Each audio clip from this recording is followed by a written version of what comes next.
It is good to be with you. Thank you for inviting me. I was saying to the bishop before I came up that my Facebook status update yesterday was as follows. When I was a little girl growing up in the United Methodist Church, I never imagined I'd become an itinerant preacher. But that's what I am. I can't believe it. 8 years now of 100,000 miles on United Airlines. Every year, 100,000 miles. I'm getting up there. And part of the reason I tell you that is to help you see more broadly that there are people all over the United States that are really interested in what does it mean to create vibrant Christian communities for the future. What is the hope for the church in a changing world? How can we be more faithful and more trusting of where the future is taking us and where the Spirit is in the future?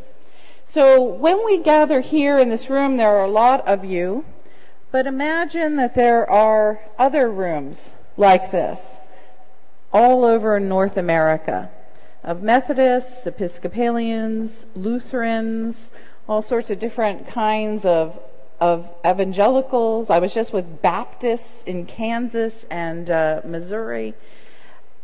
It's really kind of remarkable that something is happening among us. In one of my books, I refer to that something as awakening, which is a wonderful language that I know that Methodists love. And I'll talk about that, I think, a little bit more this afternoon. But right now, I want to begin with a story from Scripture. And it's a story that is very familiar to all of us, I am sure, who have been in church for any length of time, because we tell this story every year following Easter. It's a story of two friends of Jesus who are walking along a road between Jerusalem and a town called Emmaus shortly after their friend Jesus has been crucified. And they hear this crazy rumor right before they go on this walk that his body is not in the tomb. And so there they are, they're strolling along the road to the village of Emmaus. And we know what happens in the story, if, like I said, it is a familiar story to you, that as they walk, this third person comes up to them. And we know, because it's a story in the Bible and the narrator tells us, we know that that person who comes up to them is Jesus. But those two friends of Jesus do not recognize him. And it's a fascinating story if you think about it just from that little moment.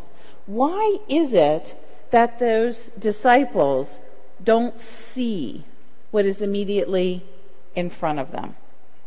They don't see who it is who has come right there. He's standing with them, and they don't see. I was preaching on this text a couple weeks ago, and when I'm preaching, especially on a familiar passage, I always pray in advance, and I ask myself, what is it that surprises me about the text? And then I go with my surprise as the basis for the sermon that is growing within my own soul. And so there I was praying over this familiar story, and what surprised me was that a line about seeing.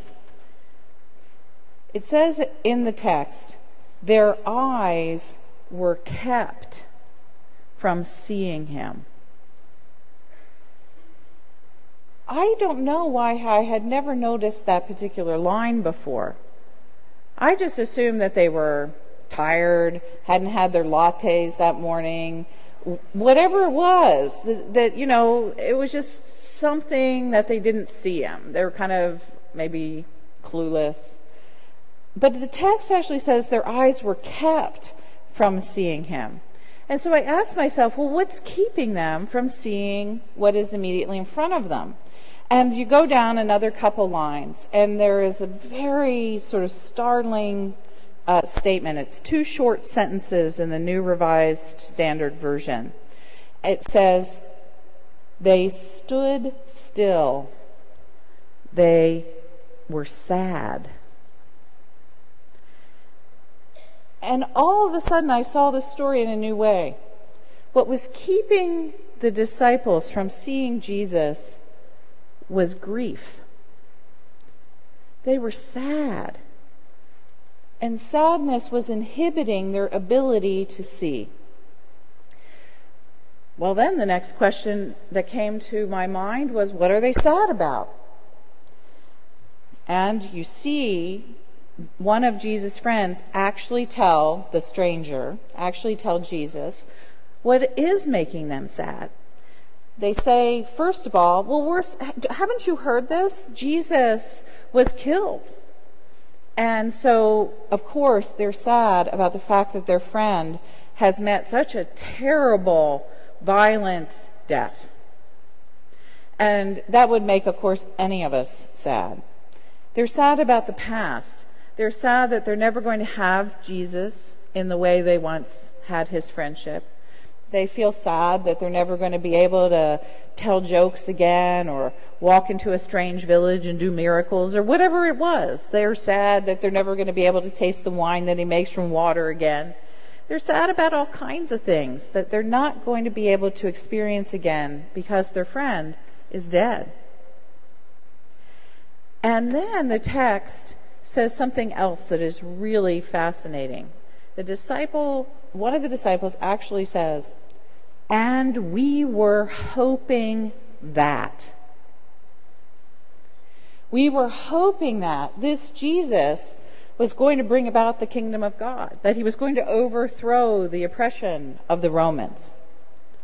In other words, they were sad about the past, and they were sad about the future.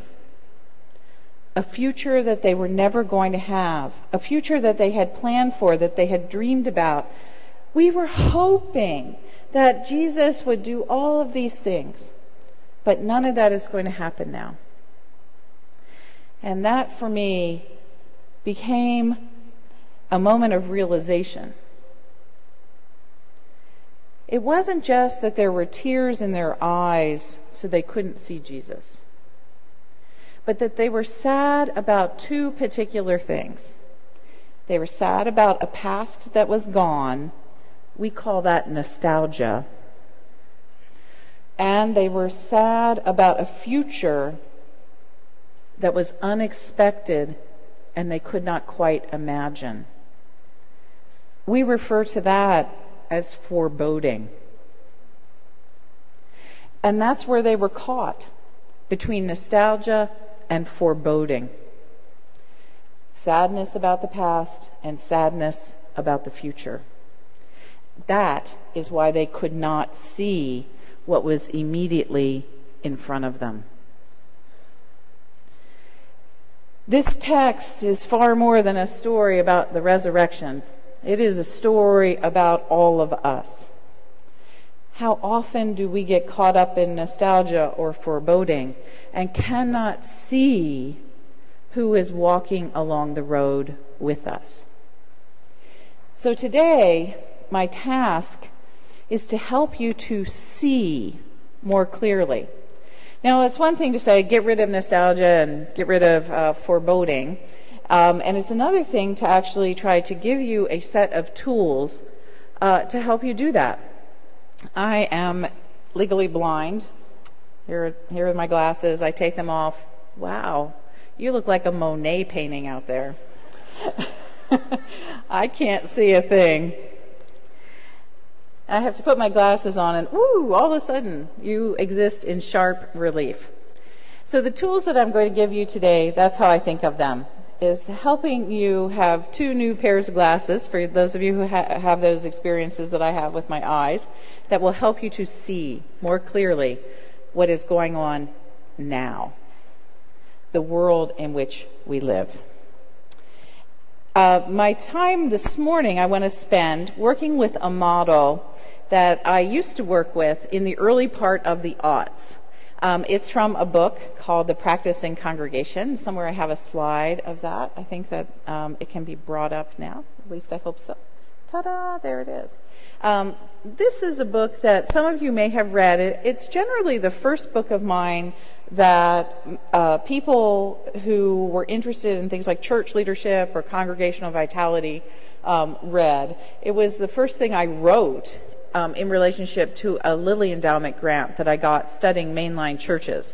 You can see on this little slide, it's kind of small down in the corner, but it says it came out from the Alban Institute Publications in 2004.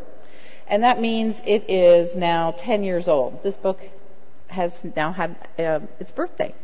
And that's kind of exciting, because one of the things you do when books have its birthday, at least me as an author, is I go back and I kind of think, gosh, what was right or helpful about that book? And then I also ask myself the second question, what would I add if I was writing it today?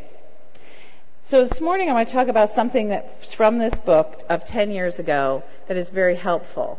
And I haven't done this in quite some time until this year. There were two organizations, one in Seattle, and it was Seattle University, and then also Andover Newton Theological Seminary in Massachusetts, that recently asked me to go back and revisit this book with them. And I did. I went back to this part that I'm going to share with you today. I had forgotten how much I liked it. It's a model about seeing. It's about putting on new frames and being able to have a sharper picture of the world as it is. My model is constructed with Tinker toys, wooden Tinker toys. I built this model for the first time before I knew how to use PowerPoint, before I even knew what PowerPoint was. That's how old the model is. And it was very practical, because I was building this model in mostly mainline churches. And as a friend of mine, his name is Brian McLaren, says, once he started speaking in mainline churches, he called me up and he said, Diana, I can't believe it. There are African villages with better technology than most mainline churches. And I said, I know, that's why I use Tinker Toys and not computers. And so here's the Tinker Toys, but now it is supplemented with an actual PowerPoint. And I want to share with you a story about the usual way we see church. There is a story in the land along this line, this narrative line. And that is, there are two kinds of churches in America. There are liberal churches and there are conservative churches. And over the last 50 or 60 years, there has been a story that went with this line. And that was, liberal churches were on decline and conservative churches were growing. The reason we got that storyline was because in 1972, I hate to tell you this, but he was a Methodist pastor who was on the staff at the National Council of Churches was looking at church statistics, attendance and membership statistics, and he noticed that across the board in mainline churches that were more theologically liberal, there was a loss and drop in membership. And so then he looked at churches that were more theologically conservative, and he saw that those churches were growing. Churches like the Assemblies of God, the Southern Baptist Convention, smaller but very vibrant and now large, actually, Black Pentecostal denominations. All these kinds of churches were getting bigger. And that really worried him. And so he wrote a book about that phenomenon and tried to figure out why this was happening. The book was entitled, Why Conservative Churches Are Growing. And since 1972, when that book was written, oh my gosh, I think that probably every reporter that writes on religion has read that book, or at least they've read the title of the book. People in this audience who went to seminary, ordained or lay, probably read this book. And it's sort of one of those books that kind of gets into the national consciousness and the national conversation. And even though the title was Why Conservative Churches Are Growing, and it was a very nuanced book in many ways, and it really helped explain what was going on in 1972, it got interpreted to mean only conservative churches could grow. And so over and over and over and over and over again in the media for the last 50 years now, we've heard this constant sort of critique and an analysis as well about American Protestantism existing in these two camps, liberal versus conservative, and that conservatives will win the battle for numbers and the hearts and souls of Americans, and that liberals will lose. This was a narrative that fit with history coming out of the late 19th century, when the ancestors of many people here, and probably a good number of the churches that you're part of, between about 1880 and 1930, went through a very dramatic theological argument that is remembered as the fundamentalist modernist controversy. And so since about 1880, American religion has gotten very used to talking about a fight between fundamentalists and modernists, or then liberals and conservatives. And it's been an interesting story. At first it seemed like the liberals were winning, the modernists won, and the people who were the fundamentalists retreated into sort of the far corners of culture. But then beginning in the 1970s, conservative churches began to show some robust growth. An evangelical was elected president of the United States in 1976, and everybody began to talk about conservative religion again. And that's when this dynamic shifted, that liberal churches were dying and conservative churches were growing.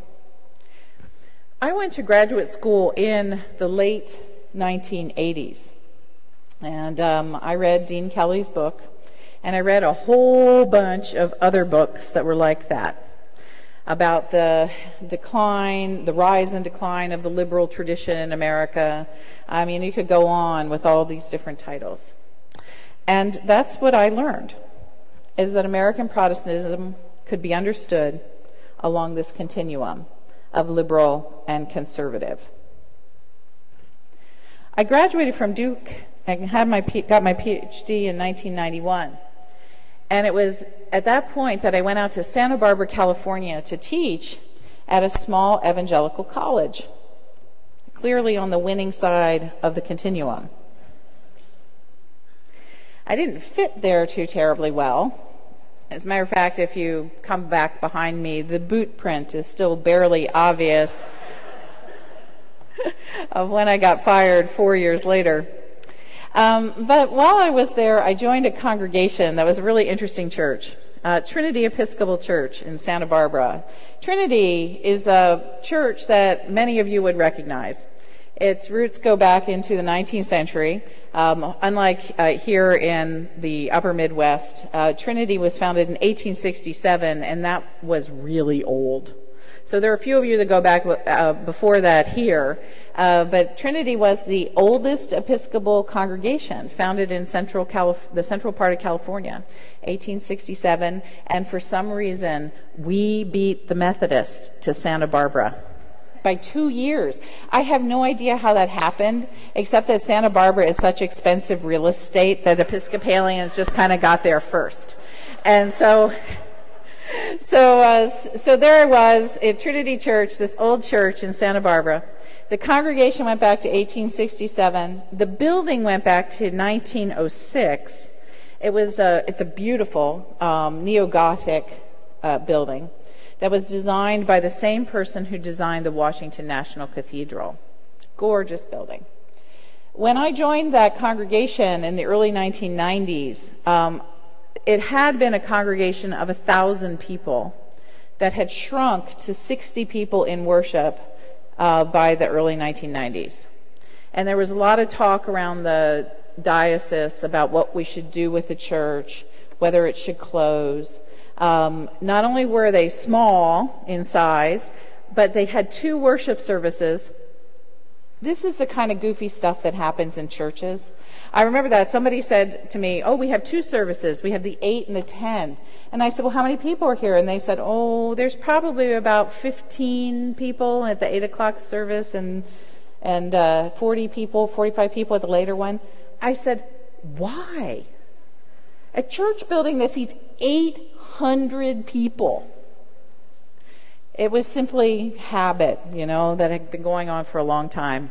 And so they had these 2 services. They had a paid minister, and they were spending down the endowment of the church in order to pay the minister.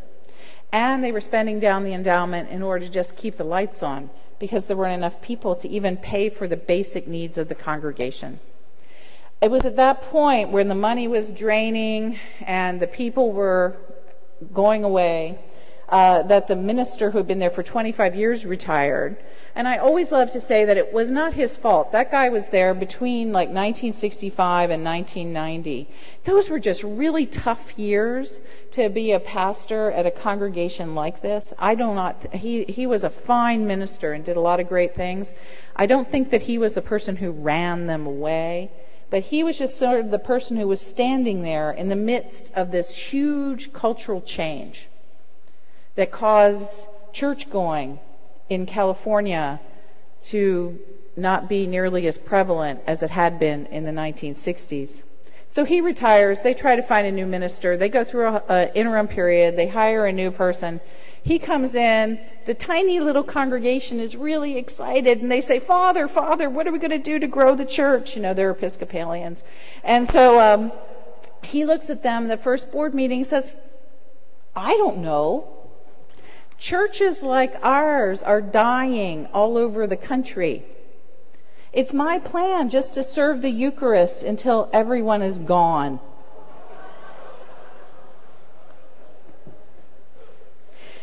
They fired him.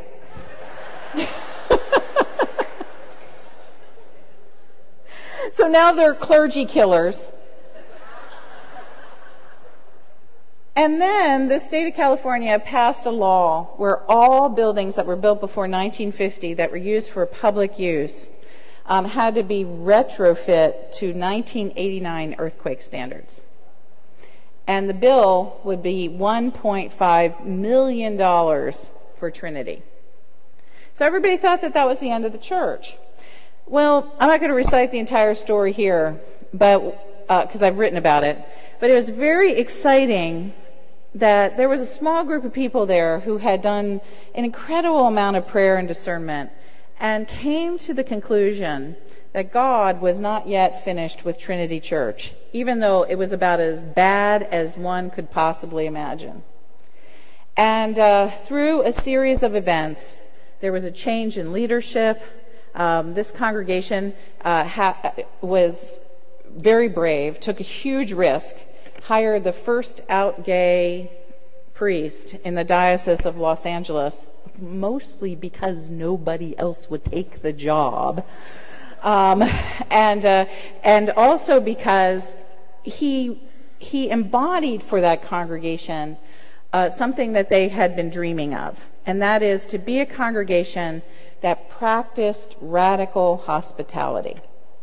And they figured that was about as radical as you could get, was hiring an out gay priest and having that person set the table for everyone.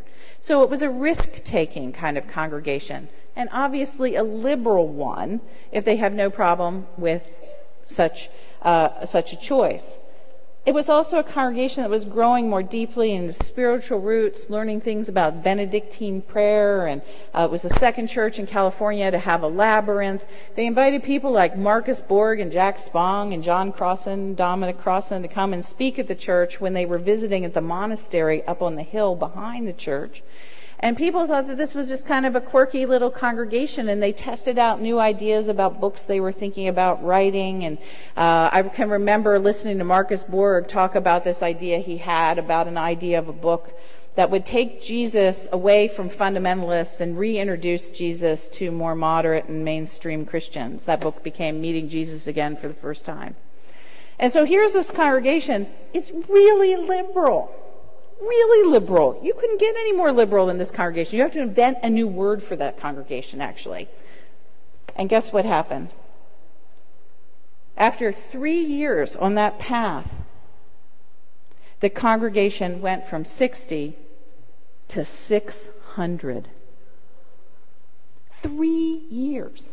It was the fastest growing congregation in the whole county of Santa Barbara.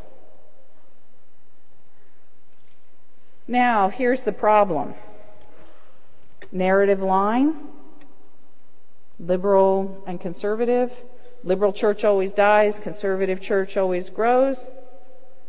And here I am sitting in the pews of a church that doesn't fit the storyline. And I said to myself, this is crazy. Have I wandered into the only church in all of Christendom that doesn't fit the story? Well, that's when I realized something else was going on. There was a second line that was going through Trinity that wasn't really about liberal and conservative. As I said, it really was a very liberal congregation. They were aware of that. They knew who they were. They had a clear sense of identity. But that wasn't entirely what they were emphasizing. They were emphasizing this second thing, a second continuum. I think I have a slide for this somewhere, folks back there. Thank you very much. And the second continuum is not a continuum of theology and politics, but a continuum of behavior and practice. What had really happened at Trinity was that there had been, over its long history, a series of patterns and habits and conventional ways of being church that had worked for a very long time. And those patterns and habits got built into the system of the congregation, like having 2 services on Sunday morning, even when you only have 60 people in the church. That's a habit. And it's also a sort of a typical kind of pattern in establishment churches. And there were all kinds of things like that.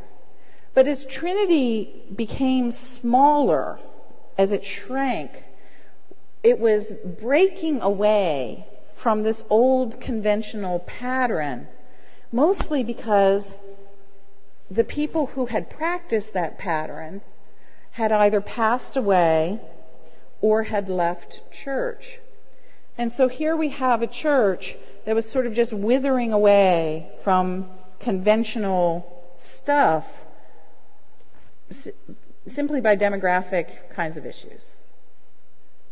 Now, those kinds of conventional churches, like Trinity, those kinds of churches are having a really hard time. Those churches were having a really hard time in California 20 years ago. It's almost impossible for any kind of conventionally organized Protestant church to survive in the west coast of the United States 20 years ago, and now it's even gone. I mean, there is no conventional church left way out there on that other coast. And so that pattern was disappearing there then. Since then, that pattern has been eroding eastward, to the point now where I talk to pastors in places like Richmond, Virginia, and recently was talking to one Episcopal priest. Richmond is a town of, 6 very large Episcopal churches. But you know, every one of those churches is now declining in membership. And one of the pastors in one of those churches said to me recently, he said, you can almost see it coming. This wave of a change of culture that's been moving east is finally hitting Virginia. Lord have mercy, I never thought I'd see the day. But there it is. It's right there. And he said we can see all of those same kinds of patterns of erosion setting in. He said we have more people, but we have less than what we used to. And he said you can just kind of watch the ways in which the shifts and the ways in which we used to do church don't work anymore with the new cultural practices.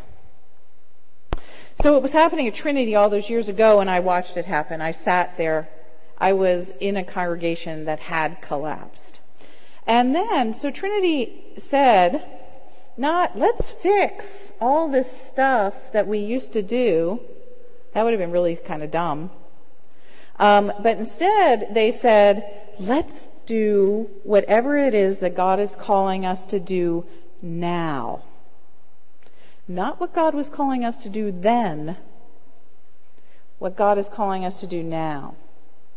And those 60 people that were left, not all of them, but probably slightly more than half of them, banded together in discernment groups and Bible study groups and around coffee and coffee shops and lunches in people's homes, and kept asking ourselves the question over and over and over again, where is the Spirit leading this community?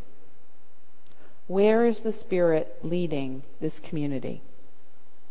We became very intentional in our practices, adopting sorts of practices around discernment and prayer that came from a whole bunch of different traditions. None of us even knew what discernment was when we started to do it.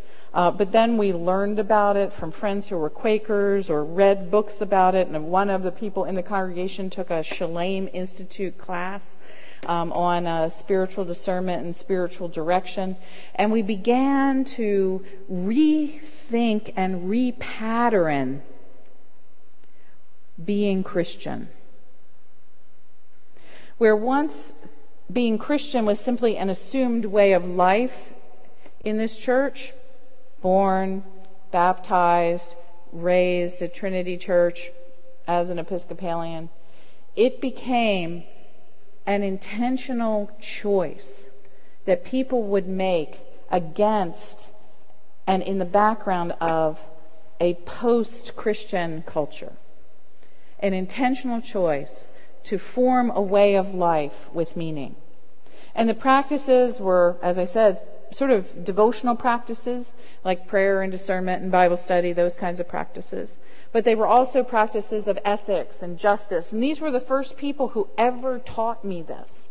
I did not know it until 20 years ago when I was sitting in those groups and we were working on these things together, and we were trying to dream the dream of God for that congregation. There are practices of justice, practices of reaching out beyond the barriers and lowering barriers that came between people, that have barriers constructed by human beings in order to create new forms of community. What did it mean for justice to be a practice, a way of life? What did it really mean to serve people who were on the edges of society? Those kinds of ethical practices took us on a journey of risk, a journey of courage, a journey of breaking rules, and trying to figure out really what was the shape of the life that God was calling us to. We moved from conventional church to intentional church. And it was really obvious. People around Santa Barbara began to hear that there was this really kind of wacky church where people who you would not expect were doing things you equally wouldn't expect Christians to do, like welcoming everybody. Yeah, isn't that amazing? But it's the truth. Our society expects that when you go to a church, you have to be a certain kind of person. And Trinity made it abundantly clear that it wasn't about being a certain kind of person. God's table was really, truly set for everybody. And everybody in Santa Barbara came, and it was difficult. Not necessarily in terms of numbers, but we got all kinds of folks showing up that we would not have normally been friends with. And we had to learn how to become friends. And it was not easy. But it was the calling of that congregation, and we learned. And so, out of this came a new storyline for me, is that I realized that there were liberal and conservative churches, but there were also conventional and intentional churches.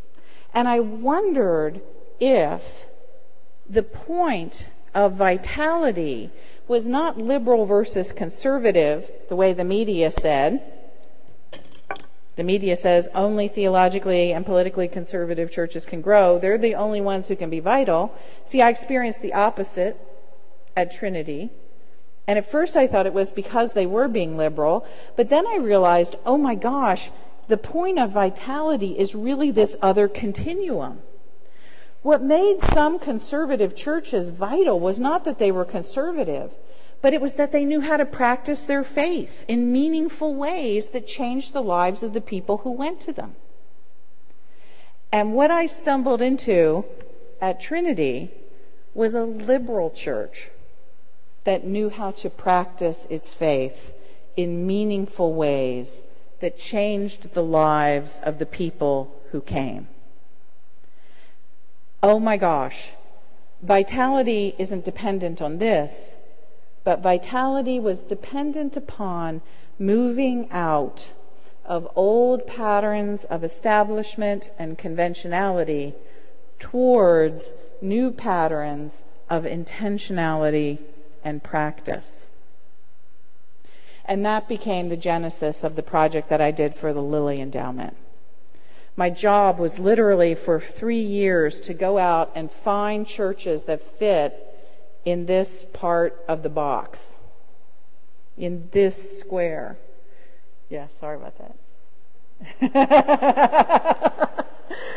And so, were there liberal churches that were also highly intentional, and what did vitality look like for those churches? Now, I had a project. I went out and I looked. That's what I wrote about in Christianity for the Rest of Us, those congregations. And while I was working with this model and thinking about that and talking to the nice folks at the Lilly Endowment about it, notice that I do not in any way discount that there's vitality with conservative churches over here. There are plenty of very vibrant, very intentional conservative churches. And that's a great thing. There should be. But what is equally interesting on this four-square model is that up here you have conventional liberal churches, and those churches are in big trouble. And the thing that the media had never noticed is that you have conventional conservative churches, and those churches are in big trouble. Just now, this story is starting to get out about conventional conservative churches. One of the biggest examples of this in the United States over the last 15 years has been the Southern Baptist Convention. The Southern Baptist Convention is the established church throughout the American South. Sorry, Southern Methodists, you've always been fighting for that space with the Baptists. I remember one time I was in a small town in the South, and the sign when I was coming into town said there were two churches. One was Methodist, one was Baptist, and the signs went exactly the opposite ways. So in the South, the Southern Baptist Convention is generally the established church, and it is incredibly conventional, and it is also very conservative. Did you know that for the last 20 years, the Southern Baptist Church, in 17 of those years, has lost members? It has they lost members for every year straight for 10 years, and then they gained members for 3 years. And do you know how they gained members? is they went out and they recruited a whole bunch of non-denominational ethnic churches to join their denomination. And then they counted all those new people. And once they stopped recruiting immigrant churches into the denomination after that 3-year project, they started declining again. And now they've declined every year for the last 7 years. So 17 of the last 20 years, the Southern Baptist Church has been in decline. I just saw a story about that in the New York Times. 20 years. We're glad the New York Times has finally noticed. And so you see, the conventionality quadrants are the quadrants of decline. Liberal and conservative doesn't actually matter. The intentionality quadrants are the quadrants of vitality. And that's when I started hanging out with this guy named Brian McLaren and his friends, including a fellow named Tony Jones. Some of you, especially if you're under 40, maybe you had to be under 30 for you to know about this, know that on the internet there's a huge fight between me and Tony Jones about whether or not institutional religion can survive. And I'm sort of famous for it, and Tony and I are sort of famous for it together. So I said institutional religion would survive. He said it wouldn't. Boy, we got hot about it, and somebody had a phone digital recorder on, then put it up on the internet. So anyway, I met these interesting people who were part of something called emerging or emergent church. And a couple of them said to me that they really liked my model, the 4 quadrants, because it helped to explain some things they were working on, but they also thought that it was flat, that it lacked dimensionality, as it needed a third dimension. And so Tony, I think it was the first person to suggest to me, I need my new slide up, that we actually have this third dimension. And the third dimension is one of what we might call world view. It runs through the model. I'm looking for that slide. I don't know who's back there. We have a third slide. There you go. The third one is about worldview. And what I'm calling worldview here is the frame that exists underneath or behind the ways in which we interpret the universe. And for people who are part of the Western Christian tradition, those of you who come from other parts of the world and who have moved here, please bear with me a little bit in this section, because this is Western. This is a Western issue right now. I'm going to talk a little bit more about immigrant churches and how they fit in this in just a moment. But the general worldview that most of American Christianity had or has had for the last, 300 years is a modernist Enlightenment worldview. And what has been happening over the course of the last 40 or 50 years is that worldview, this back part of the model, the modern worldview, this worldview has been segueing, has been moving into a different kind of worldview. And we don't quite know what to call this growing or emergent worldview. The only thing we know to call it is postmodern, because it's not modern anymore. It's moving in a different territory beyond modernism. So, this worldview, you could spend and I'm sure some of you have, because I just know my mainliners, and that is, there's probably college professors who teach this stuff who are littered across the room. But this worldview, we could take an entire semester at a very prestigious college to try to understand what that's all about. But there actually are some fairly simple ways of getting it. And that is, the modernist worldview the historical worldview of Western Christianity privileges an idea. And that idea is that there is one truth.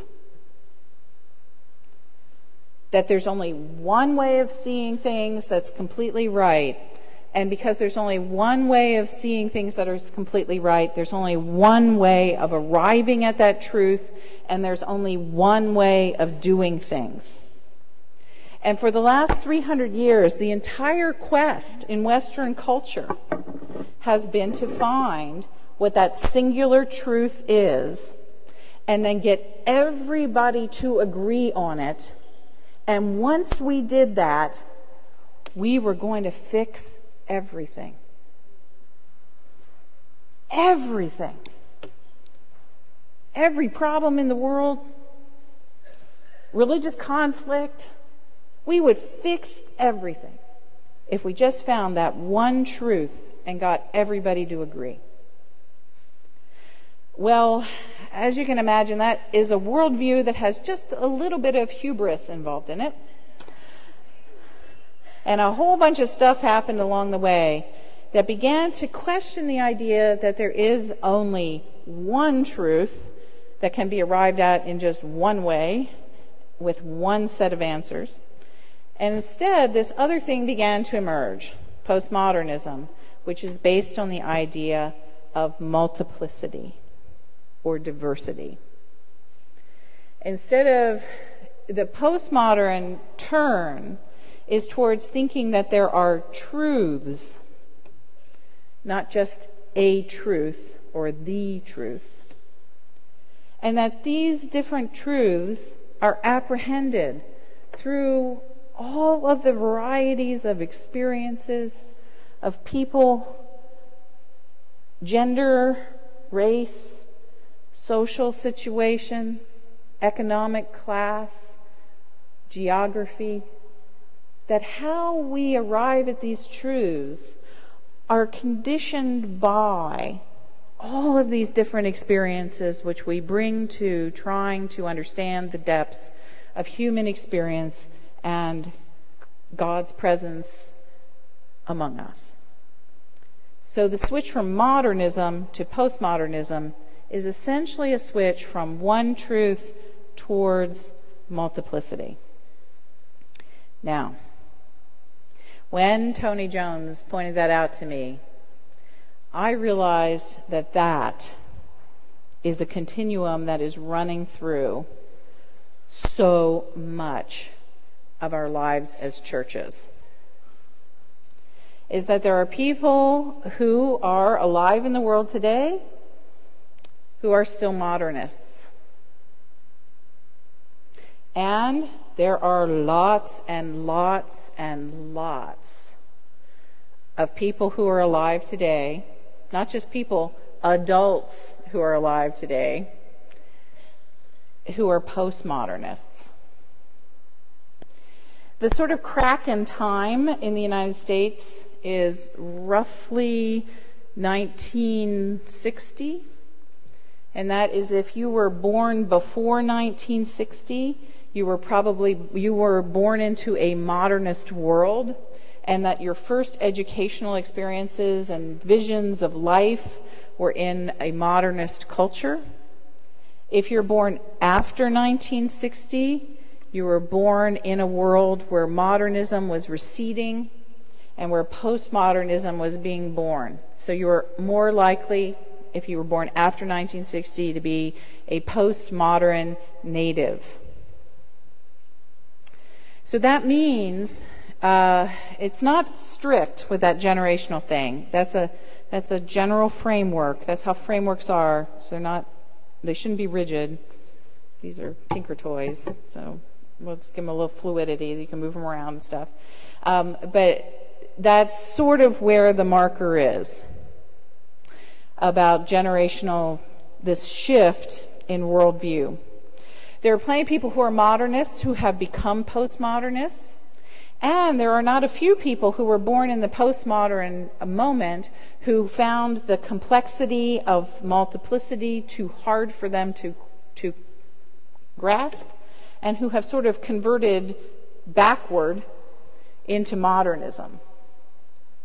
But that's a much harder thing to do for a lot of different reasons. And here's the piece that I wanted to just point out before I finish this up with you all, is that because of immigration, especially the new immigration that began in the mid-1960s, there's actually a third piece to my continuum, which is really hard to put on those slides. But sort of behind modernism, there's been a whole surge of amazing people who have come here from difficult and circumstances all across the earth who never grew up within modernism. They were not born into or grow up in Enlightenment cultures. And so when they came here, they actually still have worldviews shaped by pre-modernism. That's not an insult, it's just because it was before modernism. And so I can stand in a line in Starbucks today, and I can be in that line with somebody who has essentially a pre-modern worldview, a modernist worldview, and a postmodern worldview. And that's what's in our denominations.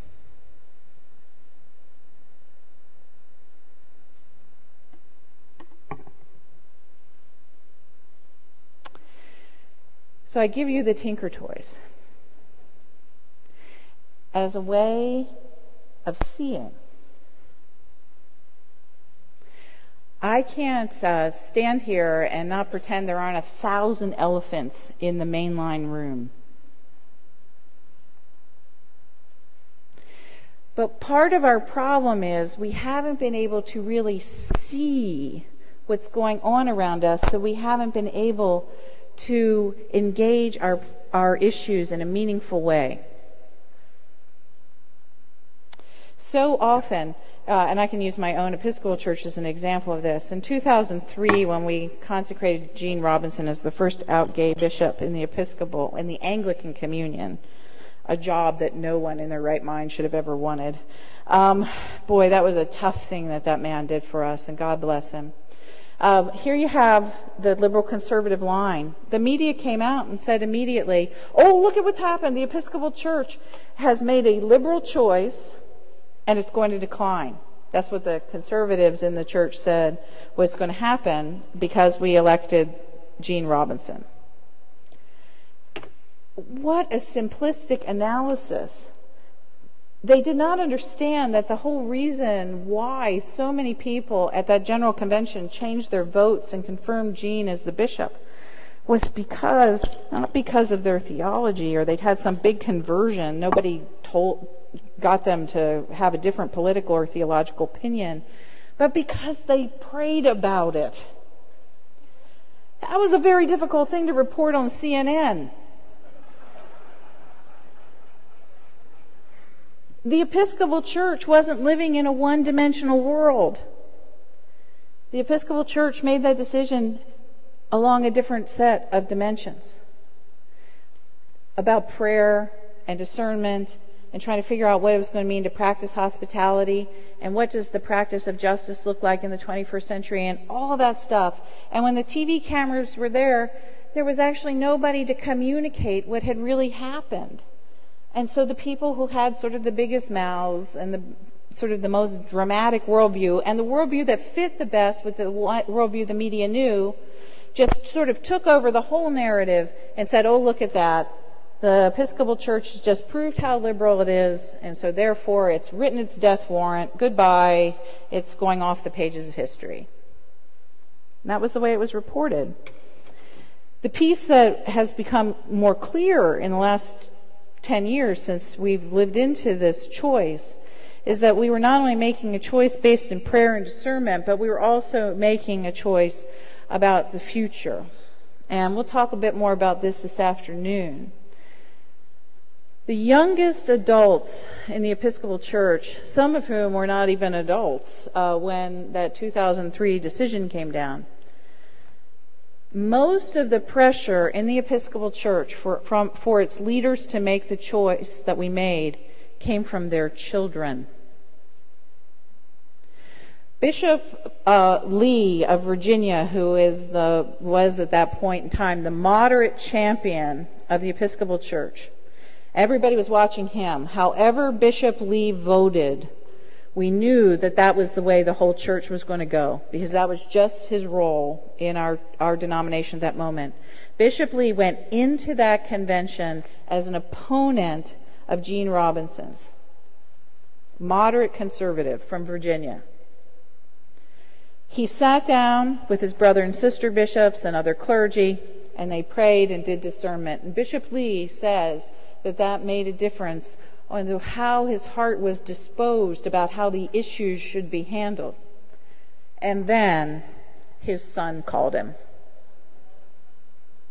And his son said, "Dad, if you vote against this, you're voting against me and my friends. You're voting against the future. You're voting against the way that we understand the diversity of human experience related to sexuality. Please don't do that, Dad." And he still didn't know how to vote, and his wife said, "Didn't you hear what our son said?" And he switched his vote.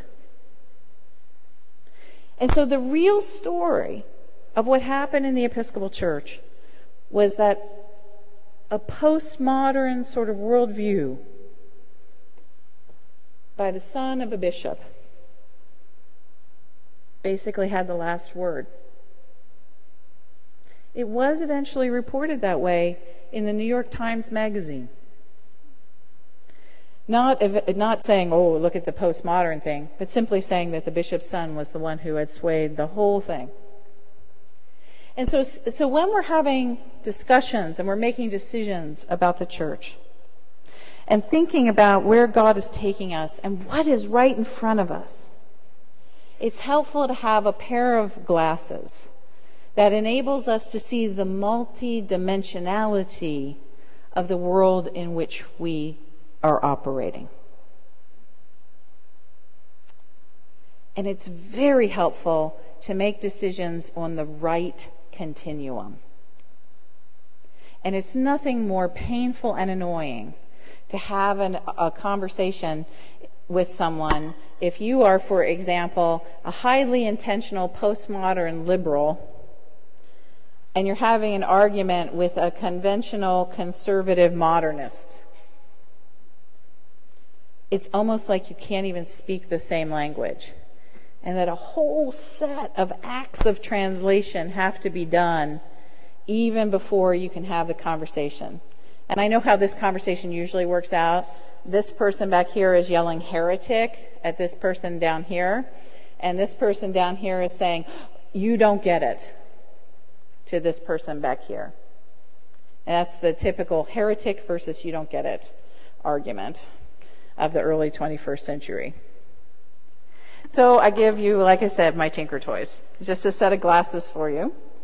I love the Tinker Toys. As I said, I hadn't done them for 5 years until I whipped them out of my little plastic baggie just a couple weeks ago at Seattle University. I think it's an interesting model. And it doesn't answer all the questions about the world in which we're in, but it does help us to see some things more clearly. This afternoon, what I'm going to do with you is help you to explore this territory a bit more clearly, the front territory of postmodern culture. And part of the reason, what I would change now is when I hold this model up, although it is still operative in our midst, when I first created this model about 10 years ago, it was very radical. People had never really seen a model like this for church, or there wasn't much conversation about modernism and postmodernism, and people would look at me and say, "What's emergent church?" That was nobody knew what that was. What's been surprising to me is that in a single decade, my little model here has begun to look like an antique. And that, if anything, the energy of the model has moved more and more and more in this direction. And what we are in right now is a terrible moment in which our institutions are still caught in not understanding this earlier model, while our whole world is busy moving into a new future. Boy, that is the territory of where great leadership needs to happen, first of all. But it's also the territory of reformation. Because that was the very thing that happened to the Catholic Church 500 years ago. They were functioning with a model of church that no longer worked while the world was moving into the future. And the question before most mainline Protestants today is, do we want to be the medieval Catholic Church, or do we want to be Martin Luther? And what a great question to have lunch over. Thank you so much for letting me whip out the Tinker Toys.